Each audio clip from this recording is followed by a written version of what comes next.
as a practical matter inside the federal government, what do we gather from the president putting Pence out as the front guy to front the effort, with Secretary Azar of Health and Human Services still insisting he chairs the task force? Yeah, I think there needs to be clarity regarding who is leading the whole of government response. My sense is that the president indicated it was going to be Vice President Pence. I think the reason he did that was to try to elevate the situation, to demonstrate that there would be a very much a top official in charge of the response. Obviously, one of the big challenges in federal policymaking is you've got overlapping responsibilities already. There are interagency processes where you've got different people from different cabinet agencies involved in situations.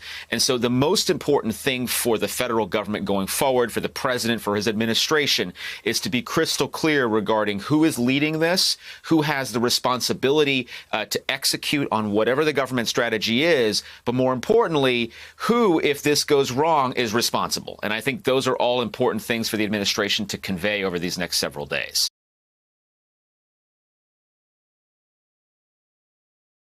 Hey there, I'm Chris Hayes from MSNBC. Thanks for watching MSNBC on YouTube. If you want to keep up to date with the videos we're putting out, you can click subscribe just below me, or click over on this list to see lots of other great videos.